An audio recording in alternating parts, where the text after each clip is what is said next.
This is a video that's gone viral of a young kid, looks like he's maybe 7 or 8 or around there, at some kind of farm equipment convention. I'm not sure exactly. And people seem to find the video quite amusing in a good way. But let's watch it, and then I'll tell you what I take away from it. Let's watch a little bit of this. I have a big old farm display that I play with them on. So every day you go and move things around on it, or Yep. what? Yep. Every day. What season are you in right now then with it? In spring planting or in? It's kind of like winter right now. Getting close to planting season, selling crops right now. Getting crops in, unloading, loading. Semi trucks moving, right? Yep. Yep. Planning already for spring planting. Yep. Right? Yep. Bringing fertilizer in. Yep. Bringing seed in. Yep. Yep. Gonna be a good year this year. What do you think? I don't know. Don't know yet. Oh. Big nice combine you got here. Hey, appreciate that. Yep. Came out with a new AFS 11, huh? Yeah, AF11. That's How many bushel is that grain tank on it? That's a good question. 567 bushel. You know how fast we can unload that? How fast? 6 bushel per second. That's moving it. That's more than I could ever handle. That's more than I'd ever need. It's quick, right? So that big grain tank in 100 seconds, so if you count to 100, we can have that unloaded. That's pretty quick. That's pretty quick, right? Get the semi-truck back to work. How many row of corn heads? Is that 16? So 16 row 30 inch, yep, 40 feet wide. Yep. That is a big head. Yeah. This needs a mother bin to go right over there. Oh. It deserves a mother bin. So the kid's great, needless to say. It's a great kid. And one thing you notice about him, just from that 90-second clip, is that he seems both more sort of innocent and more mature than the average child his age, kind of at the same time. Because on the one hand, he's talking about his farm toys, his farm display, I think is what he said at the beginning. And he's a young boy who likes tractors, which is awesome, very innocent. Much better than staring at a phone, staring at a screen. But also he's far more mature than the average kid, both because of his knowledge of the subject, but also because of his ability to carry on a conversation with an adult. You notice how he engages, he asks questions, he responds, he looks up at the person he's talking to.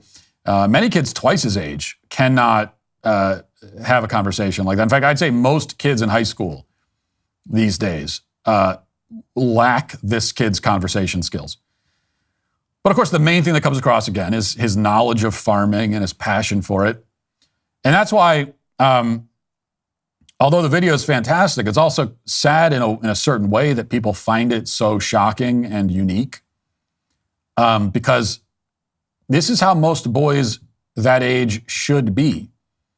This should not be so unique that it's like startling. And I'm not saying that most boys should be deeply interested in farming necessarily, although it's a great thing for boys to be interested in.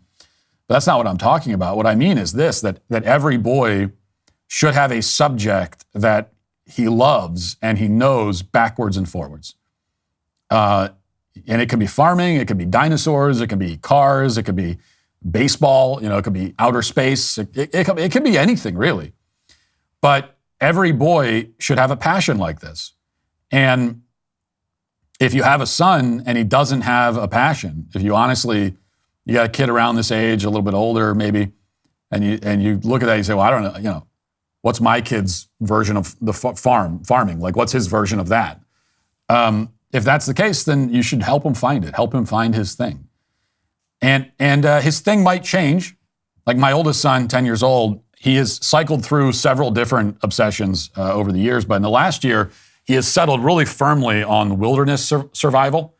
Wilderness survival is his sort of very intense interest. And once he found that, it's the only thing he cares about. He wants all the tools, he wants all the survival gear, he wants all the supplies, he wants to go out in the woods and spend all his time out there and build shelters, and he wants to go out in the woods and start like campfires, which is something we have, that could go wrong. So we have to work with him on that one. You can't just go start a fire wherever you want. But that's what he wants to do. He wants to read books about it. He wants to watch videos about bushcraft, watch movies about survival. He wants to talk about it a lot, like, frankly, more than any of us want to talk about it, but that's what he wants to talk about. And we embrace it, we encourage it, because this is his outlet. This is also a starting point. You know, if your son has something like this, it's a starting point, and he learns so many other things related to that subject that he's interested in. So you, like with my son, we can get him to learn and engage with pretty much any subject if we relate it back to wilderness survival and camping and that kind of thing. If we relate it back to the woods somehow, then he'll, no matter what the subject is, even if it's a subject he thinks he doesn't like, we can get him to engage with it. And this is what boys do. You know, they fixate. And there's a certain intensity that comes with being a boy and being a man. You know, it's a masculine, it's a male trait to intensely fixate on certain things. And that's a great thing for parents to harness and to point in healthy directions.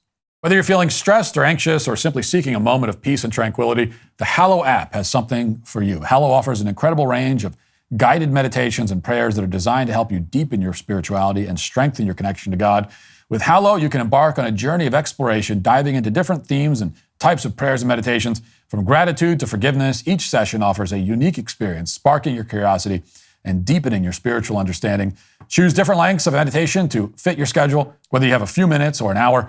With its user-friendly interface and hundreds of guided meditations, the Hallow app has quickly become a go-to resource for people seeking spiritual growth and healing.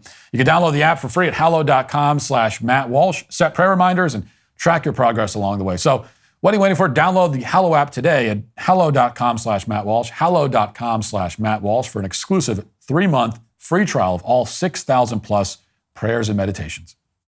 What happens if you don't harness it? You know, if you don't do anything to foster this quality in your son, what happens then? Well, two things happen. First, inevitably in this society, he will still fixate on something, but his fixation will become focused entirely on entertainment. That's what his fixation will be. Screens, you know, different forms of media. That's going to be his thing. And as he fixates on the screens, his intensity will die down because the screens have a numbing, neutralizing effect.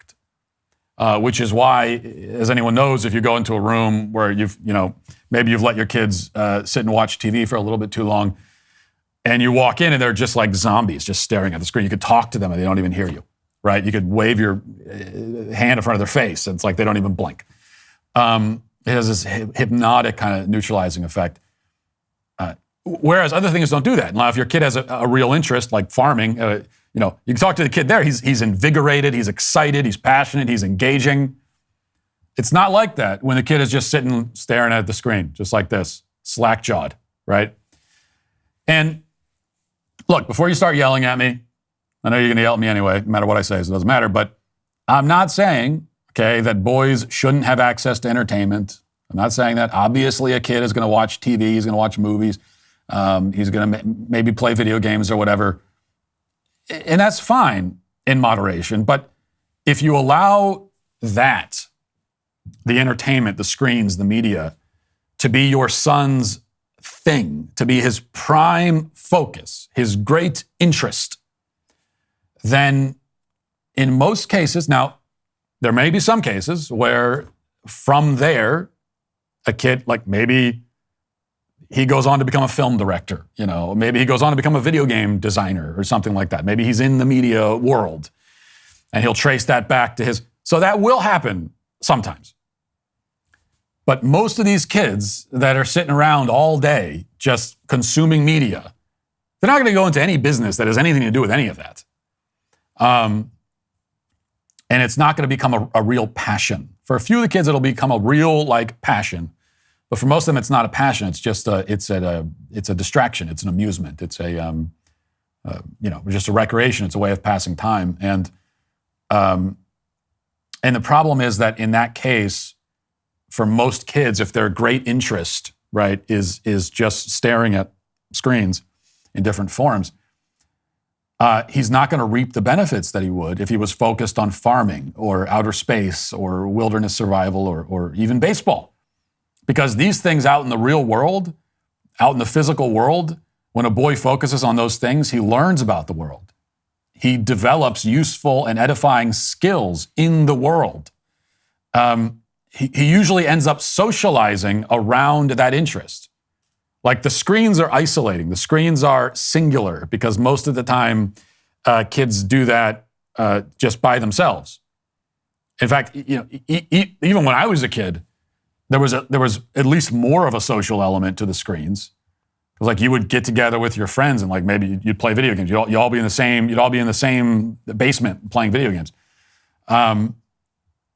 But now even that is lost for the most part, and so it's all singular. It's all alone, and then the kids never develop social skills, and they never develop any interests outside of the screens. So this is what I would encourage you as a father of 4 boys myself. Find your son's passion. Find the thing that he can focus on. Find the thing that will harness his intensity. And if you're saying to yourself and you're being honest and you're thinking about your own son, let's say, and you're saying, well, he doesn't have a lot of intensity. Well, he does. Every boy has it in them, but you just haven't found it. You've allowed it to be extinguished, or not entirely extinguished, but greatly suppressed, probably because he spends all of his time just staring at screens. So it's in there, but you have to find it. You have to harness it. Like the thing that just like lights his soul on fire, whatever that is. And once you find it, once you help him find it, you'll know because it just clicks. And for this kid, it's farming, like farm equipment. That's his thing. He loves it, and it's great. And this is what every father of a boy looking at that video should be able to say to some extent. Oh yeah, my son. That's like I see my son in this kid. And if you can't, then, fortunately, it is a fixable problem if you try to fix it early enough. If you'd like to see what else I have to say, you can access my full show by going to dailywire.com or by going to the Matt Walsh Show Twitter page. Hope to see you there. Godspeed.